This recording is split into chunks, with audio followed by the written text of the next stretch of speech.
Olá, boa noite a todos, boa noite a todas. Como vão vocês? Tudo bem? Tudo tranquilo? Tudo na santa paz. Estamos aí aguardando o segundo turno, Lula presidente. Lula urgente. Tamo aí, pessoal. Olha o Lula. Olha o Lula. Bora lá, pessoal. Firmeza aí, força para todos. Temos que seguir em frente. Nossa bandeira está aqui, não é? A bandeira é do Brasil. Lula é do Brasil também, não é? Ambos são do Brasil, né? Nossa bandeira é nosso símbolo maior, né? Da nossa nação brasileira. E que possamos seguir em frente com esse símbolo, né? O símbolo de tudo que existe aqui nesse país. Boa noite a todos. Estamos aí confiantes, né? Com o segundo turno, Lula presidente. E vamos fortalecer as nossas convicções, né? Não existe outra saída para o Brasil. O Brasil é Lula. Se tivesse outra saída, né, nós iríamos procurar, não é? Mas não existe. Neste momento de conjuntura política e social do país, a necessidade do retorno de Lula. É um retrocesso gigante na política, né? Nós vimos aí um retrocesso gigante. Porque, na verdade, estávamos caminhando aí numa democracia e, infelizmente, nós tivemos retrocessos. Retrocessos políticos, retrocessos de avaliação das nossas instituições e retrocesso no processo de democratização mesmo, né? Temos que retroagir para seguir em frente no caminho mais seguro para o país, né? Especialmente na nossa economia, né? Temos tido aí uma economia que ela não é uma economia forte para os mercados externos, né? Para vir para cá, para realmente estabelecer políticas aqui no nosso país. Os investidores estão com medo de vir para cá, não é? Na verdade, nós temos que fortalecer a democracia para ter, vamos dizer assim, uma força maior, né, de conjuntura política, para que investidores venham para o nosso país, né, para termos uma moeda forte, né, o real, ele foi criado para ser uma moeda forte. Eu me lembro que em 2007 até 2011 eu fazia doutorado na Argentina e o pessoal ficava sempre falando, né? Eles não sabiam, né, como que o Brasil tinha conseguido, né? Uma moeda forte, porque a moeda lá é muito fraca, né? E na verdade o Brasil, mesmo nas crises depois, né, que vários países entraram em crise, o Brasil não entrou com a moeda forte. Nós temos que manter essa moeda forte, né? Manter a inflação controlada, né? A inflação dos preços das mercadorias, dos serviços, de tudo que há de consumo internamente no país, tem que ter, na verdade, um controle dos preços, né? E isso estava sendo feito. E neste desgoverno, infelizmente, né, pessoal, eles não conseguiram manter os preços, né? Não conseguiram controlar os preços. E todos nós brasileiros estamos sofrendo com isso, com essa economia fraca.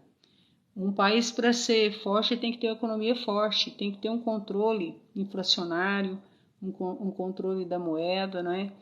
E uma moeda forte para que possa realmente as pessoas investirem. Tanto o pessoal do mercado externo, como do interno também, não é? Como que as pessoas internamente, as empresas, vão investir no país numa conjuntura desse jeito, né? Você não sabe o que vai acontecer. A qualquer momento pode ocorrer algo, né? Pode ocorrer uma granada no bolso, como diz o tal ministro lá, né?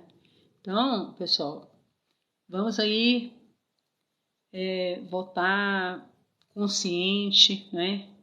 Para que nós possamos realmente estabelecer uma política forte para o país, né? Uma política interna e externa que dê conta, vamos dizer assim, especialmente da questão econômica do nosso país, né? Vocês devem ter escutado aí os economistas, né, dizendo, né, que o Brasil precisa realmente de uma economia forte. e um controle forte, pessoal. Controle forte da inflação e uma permanência, vamos dizer assim, uma segurança, né, para que os investidores venham para cá. Como é que o investidor vai vir para cá pensando que a qualquer momento pode ocorrer alguma coisa que vá prejudicar a todos, né? Porque quem apoia esse desgoverno aí é alguém que já, né, pegou disso, né? O Collor de Mello, ele pegou dinheiro da poupança, né, dos brasileiros. Até hoje tem gente que não recebeu. Bom, quem subiu aí, seja bem-vindo, bem-vinda. Quem é? Olá, tudo bem? Boa noite. Estou sem óculos aqui, deixa eu ver. Com óculos aqui para enxergar, oh Deus. Ai, Josélia. E aí, Josélia, tudo bem? Tudo Tudo tranquilo, bem, Josélia? Seja bem-vinda. obrigada. Então, eu estou conversando aí, né, com o pessoal aí sobre essa conjuntura, né? Que não está fácil, né, Josélia? É verdade. Como é que nós vamos sobreviver, né? Nós que somos mulheres, nós sabemos mais dos preços, né? Porque tudo dentro de uma casa, quem vai comprar é a mulher, né? É A verdade. mulher sabe o preço de tudo, Meu não é Deus do céu. verdade? É verdade. E essa, e essa falta de controle de preço, pensa, você comprar aí um café R$ 18, tem condição? A pessoa ganha um salário mínimo, comprar café, beber café, que é o nosso cafezinho diário, né? Cafezinho da manhã. É um absurdo isso, né? Sem falar no arroz, no feijão, na cesta básica, os preços, né, de um modo geral, como estão os preços. O que você acha? Ah, a Josélia, não sei porque, acho que ela caiu aqui. Mas se alguém quiser subir, pode subir, esteja à vontade aí. Então, pessoal, eu acho que essa questão econômica ela é crucial, né? Porque nós tivemos aí no passado, desde o governo do Fernando Henrique, nós tínhamos economistas fortes, né, que realmente trabalharam para que o real fosse uma moeda forte, né? E hoje pensa, quanto que está valendo R$ 1? O que você faz com R$ 1? Alguém fala aí para mim. O que você faz com R$ 1? Né? Eu acho que não tem nada de R$ 1. O que custa R$ 1? Fala aí para mim. E se você não sabe, procura pesquisar. O que vale R$ 1 hoje no Brasil? Você compra o que com R$ 1? Só para você ter uma noção do que vale R$ 1 hoje na economia do nosso país. Né? E o que vale US$ 1? O que vale €1? Só para você ter uma noção, né? O que nós fazemos com R$ 1 no nosso país? É bom saber, né, pessoal? Porque fica muito fácil falar, mas não perceber a realidade que nós estamos vivenciando, né? Quanto é um cafezinho na rua? Você paga por um cafezinho simples. E quanto você paga por 1 litro de combustível? 1 litro de etanol, 1 litro de gasolina, 1 litro de diesel, né? Quanto você paga por um pão de queijo? Não vamos longe, não. Só para ter uma noção relacionada ao salário mínimo, né? Como está o nosso salário mínimo e quanto está o custo do real, o poder de compra do real, esse dinheiro que veio para ser forte para nós, né? Ele, na verdade, veio durante o governo Fernando Henrique aí para ser forte para nós. Então, o que acontece aí com o real, né? R$ 1. R$ 1 dá para fazer o quê, hein, pessoal? Fala aí. Deviam usar esse chat para dizer isso, né? Porque se você não sabe dizer isso, igual tem muita gente que entra aqui e fala, né, coisa. Você está fora de órbita, né? Muito bem, seja bem-vindo, Valmir. Tudo bem? Boa noite. Boa noite. Tudo bem, Valmir? Valmir, o que você faz com R$ 1? Eis a pergunta que não quer calar. Bora lá. Hoje no Brasil, o que você faz com R$ 1? É a pergunta, pessoal. Não adianta ficar dizendo coisa aí que não tem nada a ver, olha. Nós nem estamos dizendo votar em Y, né? É claro que é Lula. Mas é o seguinte, o que você faz com o real, pessoal? O que você faz com o real hoje? É difícil, viu? Vai no supermercado, vai na padaria, vai comprar um pão, vê se consegue comprar com R$ 1. Acho que não consegue não, pessoal. Não consegue. O que você compra com R$ 1? Ou, essa pergunta eu vou deixar no ar aqui durante a semana, viu? Para vocês pesquisarem aí para depois me responder, já que ninguém está sabendo aqui, ó, o que você faz com R$ 1? Qual o poder de compra da nossa moeda, do real? O que você faz com R$ 1? Tá? Vamos responder isso aí, pessoal, porque olha, se o salário mínimo está R$ 1.212, né? O que você faz com R$ 1? Responde para mim, pessoal, porque tem que achar essa resposta. Sabe por quê? Para defender um desgoverno tem que achar essa resposta, né? Porque R$ 1 em cima de um salário mínimo, que é R$ 1.212, pensa, metade de um salário mínimo é R$ 606. O que você faz com R$ 1, pessoal? Porque no governo Lula, no governo Dilma, no governo do Fernando Henrique Cardoso, esse real tinha poder, né? Ele veio para acabar, na verdade, lembro que houve várias alterações do dinheiro e tal, esse real ele veio para realmente ter um valor de compra, um poder de compra para o brasileiro. Então, a economia, ela foi destroçada nesse desgoverno, pessoal. Já desde o Temer, né, quando ele deu o golpe, e aí veio com esse desgoverno aí, que ganhou essas eleições aí dessa maneira, né, com a prisão vamos dizer assim, da outra parte, né, que era um grande, vamos dizer assim, ele tinha grande potencial para ser presidente, né? Então, é o seguinte, pegaram o governo, né? Desgovernar o governo. O que é desgovernar, né, pessoal? Quando você pega um carro aí, você desgoverna, né? O que acontece? Vários acidentes, né? Pode acontecer acidente, pode acontecer morte, pode acontecer várias coisas, como aconteceu, né? Mas o pior que aconteceu foi o desgoverno da economia, né? A economia virou um caos, né? Não adianta ficar falando das exportações, do agronegócio. Sempre teve agronegócio, sempre teve exportações. O Brasil sempre foi um grande exportador de alimentos, em todos os governos, né? Agora, querer se apropriar do agronegócio para si, para fazer campanha política, pessoal, não dá certo, né? Você tem que fazer campanha política com a economia, né? Como está a economia no nosso país e o que vale R$ 1? Tem que saber responder isso. Pergunta lá para o seu despresidente lá, para o seu desgoverno lá, tá? Que vale R$ 1, presidente? Ninguém perguntou isso para ele. Ele não sabe o que vale. Ele não sabe. Certeza. Com certeza, se perguntar isso para ele, ele vai vir com uma resposta bem, bem chula, né? Uma resposta bem mal educada, né? Como é de sempre, né?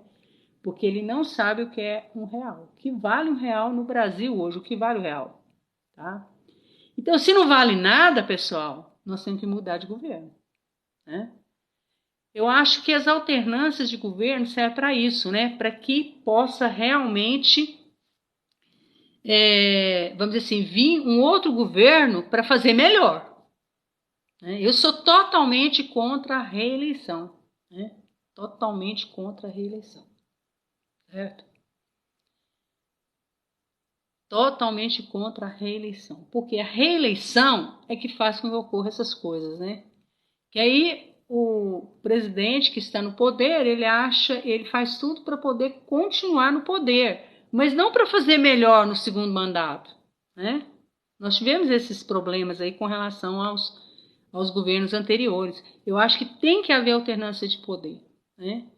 Alternância de poder para que cada um possa realizar o melhor, que seja de 6 em 6 anos, né? Aumente aí a fração, vamos dizer assim, do tempo de governo, né? Mas que não haja reeleição. A reeleição tem trazido uma crise política para nós brasileiros, né? Não está trazendo estabilidade econômica, certo? Então, nós precisamos, na verdade, ter vamos dizer assim, uma plataforma de governo que dê conta, num tempo adequado, né, de fazer o melhor.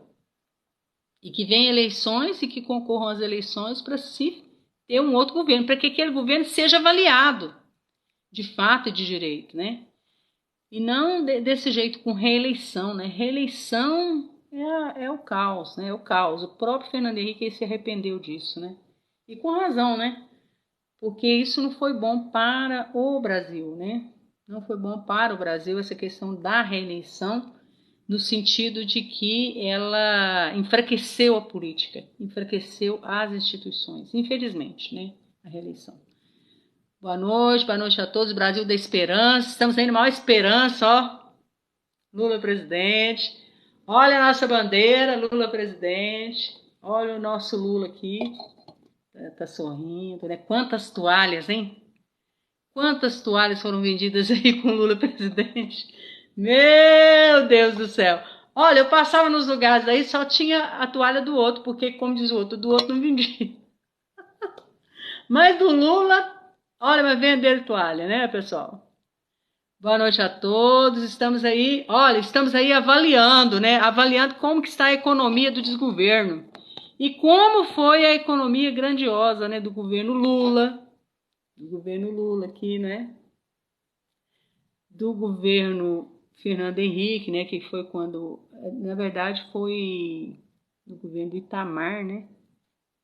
O Fernando Henrique trabalhava com Itamar, é que veio a questão do real, né? E que, na verdade, deu uma virada no Brasil, pessoal. Deu uma virada, né? E nós temos que cuidar da economia. Sem economia fica difícil. Faz um L aí, ó. Estou fazendo vários L's aqui, pessoal. L com Lula, né? L com a nossa bandeira, para que traga a democracia de volta, né, pessoal? Traga a democracia de volta, a democracia forte, né? Não é mesmo? E é isso aí, pessoal. Tamo junto aí, certo? Juntos e juntos e juntas, para que Lula seja nosso presidente, né? Olha, gente, gratidão imensa para o pessoal do Nordeste, né? Que povo maravilhoso, né? Eu, quando eu vou no Nordeste, eu já me emociono. Todo ano eu vou lá, né? Eu me emociono. Porque é um pessoal hiper carismático, né? Sou do Ceará. Parabéns, viu? Parabéns, Ceará. Parabéns, pessoal do Nordeste. Olha, se não fosse Nordeste, gente, se não fosse a consciência desse povo, desses cidadãos. Fala sério. Olha, se não fosse o Nordeste, nós estávamos no pé da goiaba, como diz o outro. Meu Deus do céu. Imagina. 100%, exatamente. Agora vai dar 100% mesmo no Nordeste, pessoal. E eu acho que todos os estados deveriam seguir o líder, né? Piauí, não é mesmo? Piauí, pessoal, todos os municípios, Lula presidente, no Piauí. Olha que consciência política, né? Que esses estados do Nordeste têm. Que consciência política, pessoal. Vendo aí que a democracia está sendo abalada, né? Vendo aí que, na verdade, todo esse desgoverno aí fascista, né? Está aí para atropelar a democracia, atropelar as instituições. Olha o Nordeste dando exemplo, pessoal. Todos nós brasileiros, de onde estivermos, temos que dar exemplo, gente. Temos que seguir Piauí.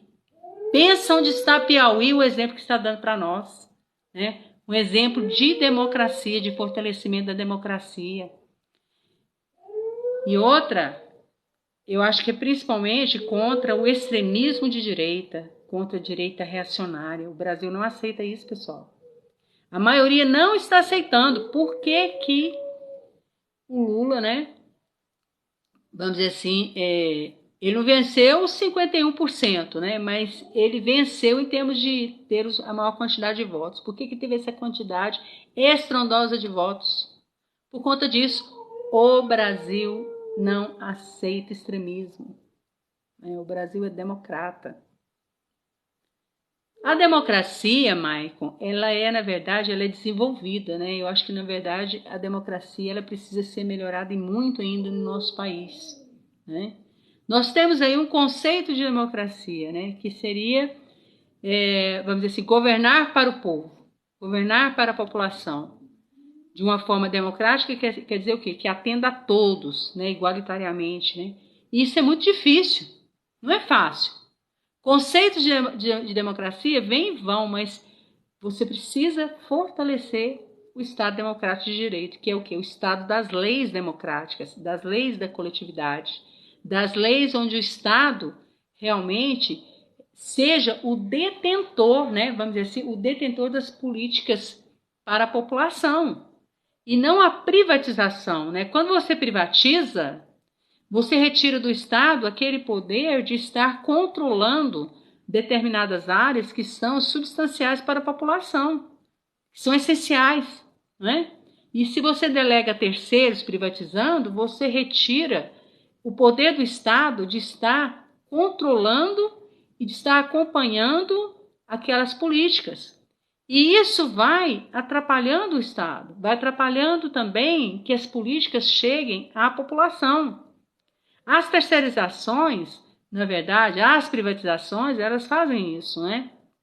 Quando o Estado já não tem mais o poder de controle de determinadas políticas que são essenciais e que são importantes para a população, que são políticas que o povo não consegue sobreviver sem elas, especialmente num país ainda em desenvolvimento como o Brasil, que necessita ainda da presença do Estado.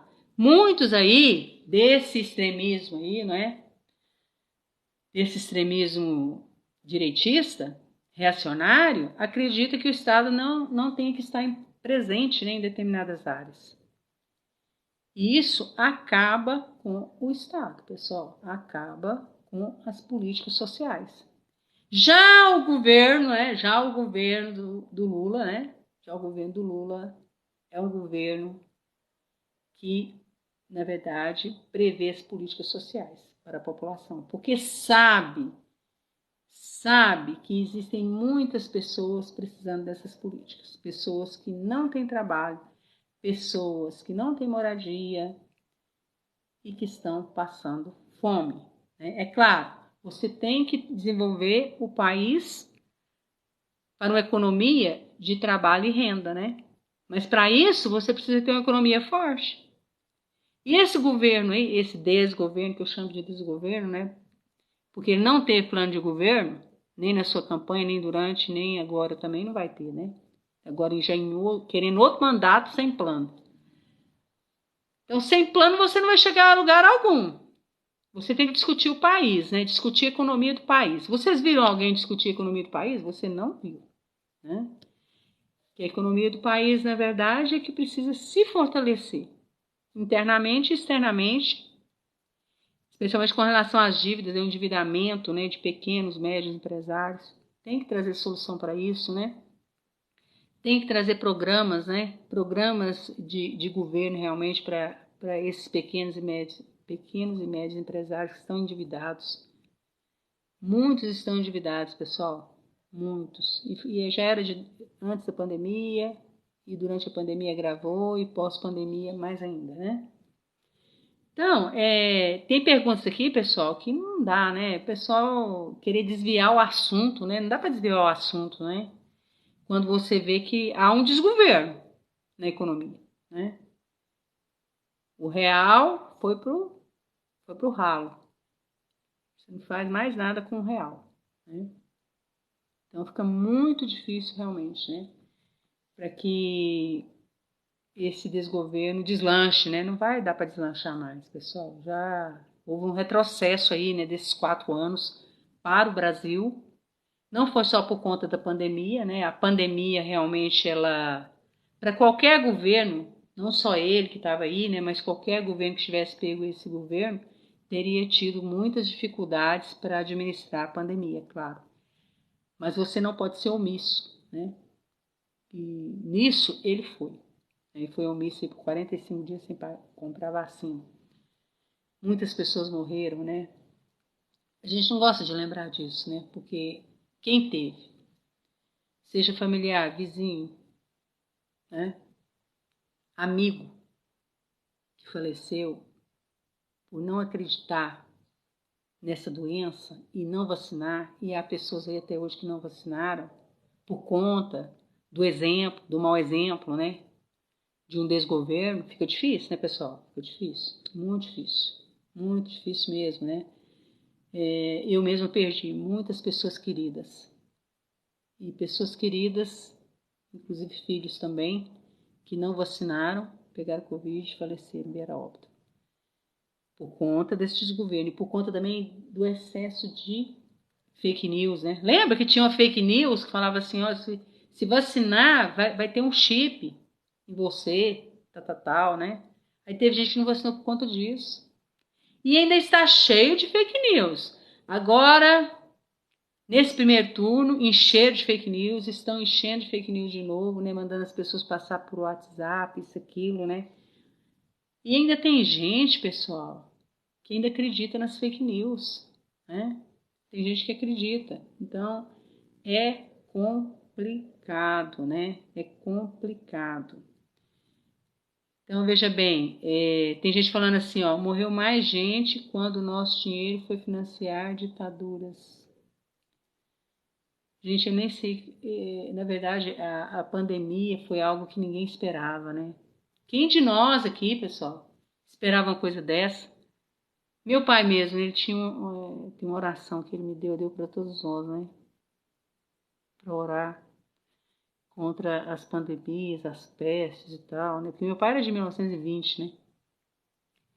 E ele sempre falava para a gente deixar na porta essa oração. E eu pensava assim, nossa, isso há muitos anos, né? Durante muitos anos meu pai falando disso. Mas quando é que vai vir uma pandemia, uma peste, meu Deus do céu? A gente está rezando por isso, mas isso não vai vir nunca não, isso já é ultrapassado, né? Quando a gente ia pensar que ia vir uma pandemia dessa, pessoal? Nunca na vida. Eu mesma, nós, a nossa família, a gente sempre rezou, né? Para que nunca houvesse, né? Protegesse, né? Todas as famílias disso, né? Mas a gente achava uma coisa muito distante. Aí de repente veio isso, né, pessoal? E tem gente que não aprendeu com a pandemia, não aprendeu que a vida é curta, não aprendeu que a gente tem que valorar muito os instantes que a gente vive, não aprendeu que, na verdade, a gente tem que valorar o ser humano e a vida, né? A vida. Aquilo que a gente conceituava antes da pandemia, de uma forma, hoje a gente já mudou os conceitos totalmente, eu mudei.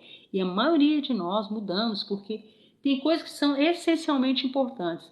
E tem coisa que não tem a mínima importância mais. Acabou. Não tem importância, né? É que nem essa coisa aqui, né, pessoal?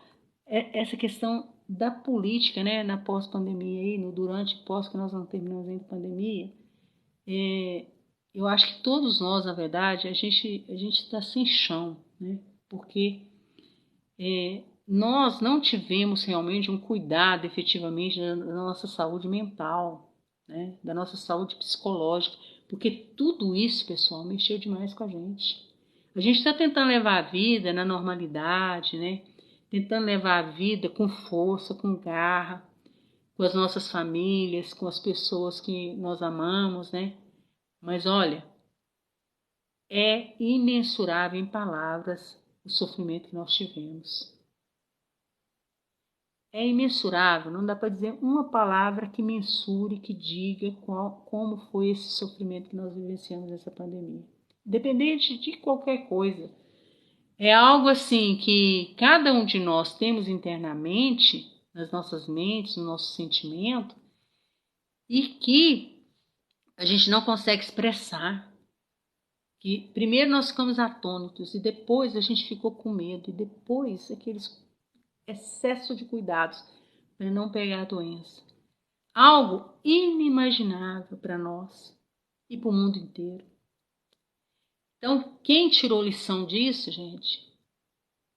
Ó, vamos viver a vida, né? Viver a vida com plenitude, fazendo aquelas coisas que realmente nós amamos fazer, que nos façam felizes, né? Que eu acho que isso é que mais interessa, sabe? O resto fica tudo aqui, como nós ficamos sobreviventes, né, desta pandemia.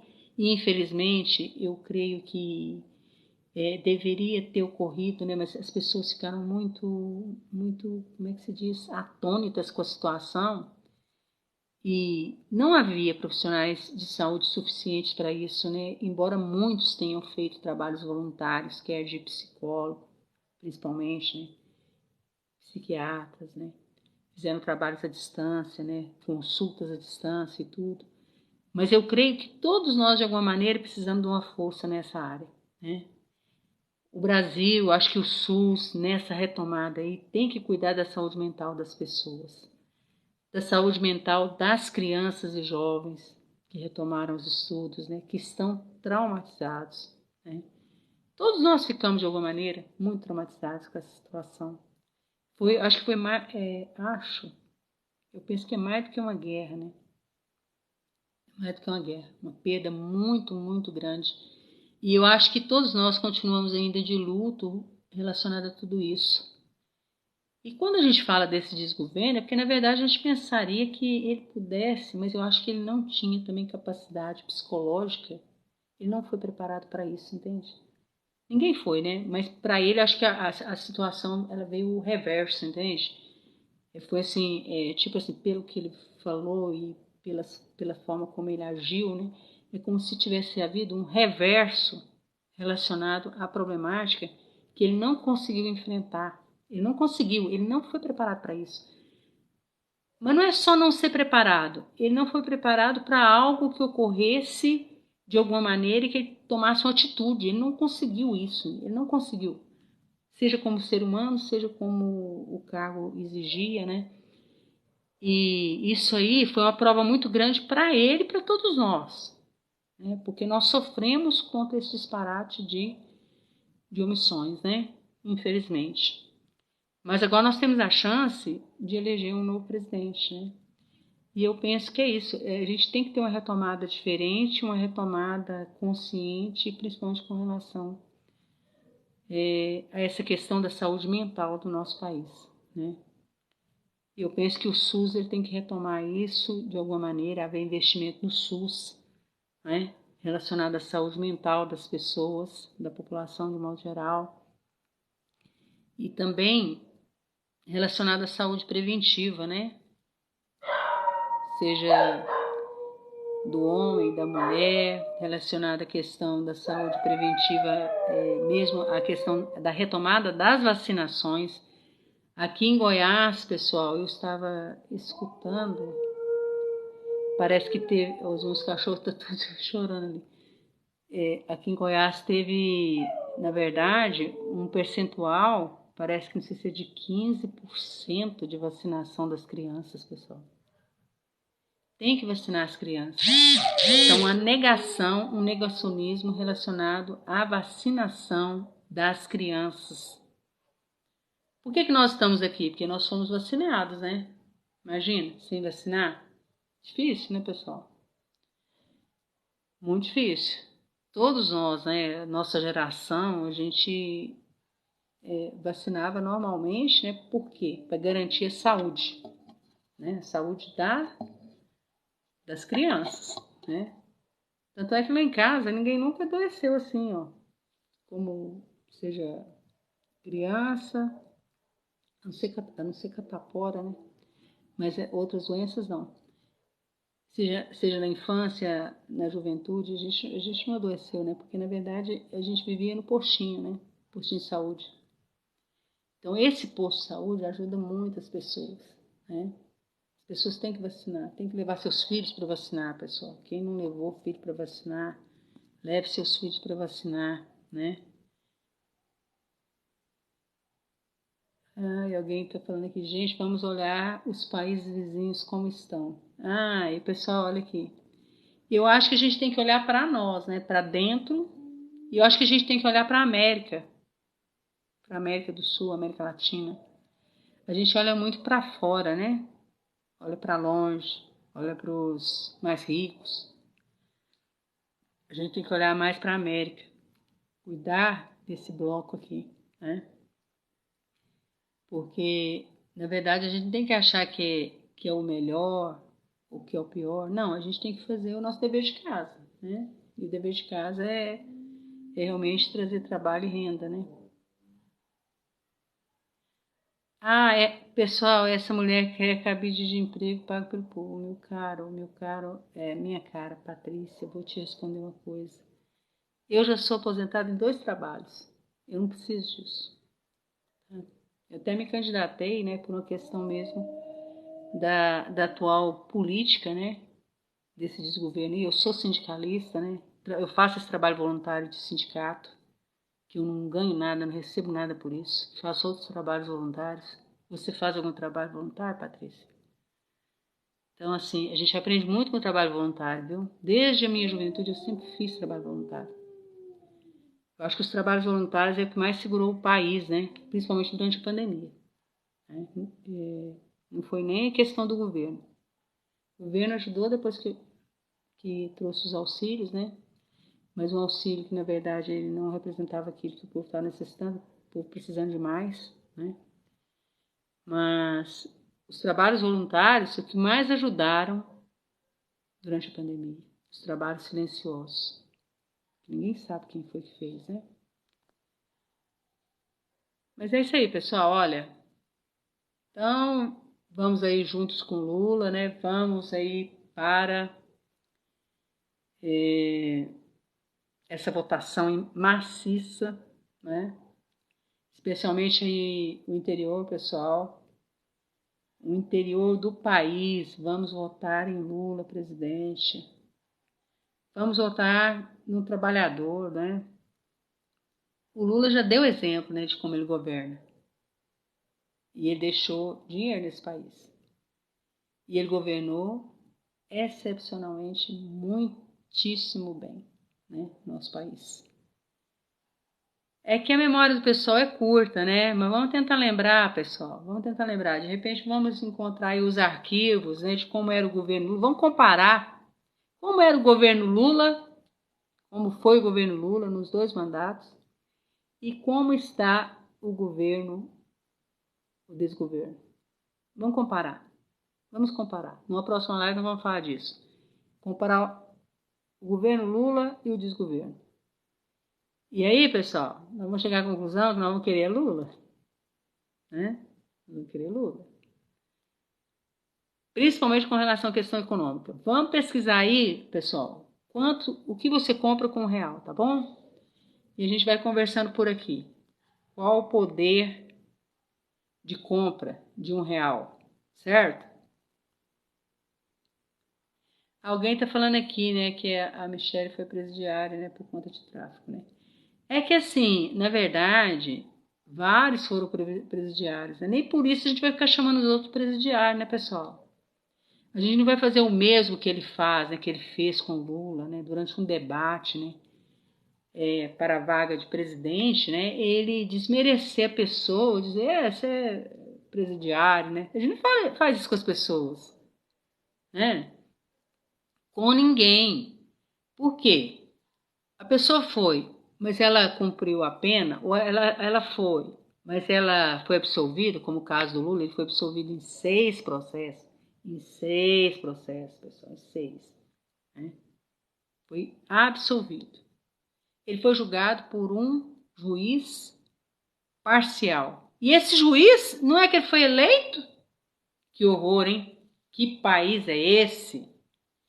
Um juiz parcial foi eleito para deputado federal. Vê se pode, eu não vou falar o nome dele aqui, porque nem merece. Né? Usou o judiciário para fazer o que ele fez, para fazer com que várias construtoras aí fechassem, várias empresas aí fechassem, e o Brasil retrocedesse na economia, e agora ele é deputado federal, vai representar vocês lá que o elegeram. Pensa, vai representar todos nós. Pensa uma coisa dessa, gente.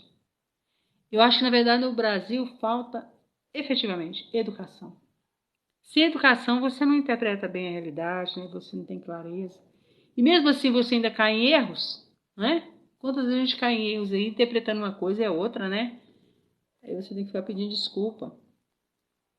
Então é isso aí, pessoal. Eu acho que, na verdade, ninguém merece, seja a pessoa que efetivamente cumpriu pena, quem não cumpriu pena,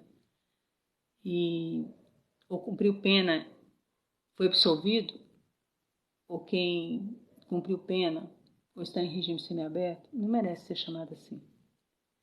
Tem que ser dada nova oportunidade para as pessoas, né? Independente de quem seja essa pessoa. Né? Essa é a educação que a gente recebe. Né?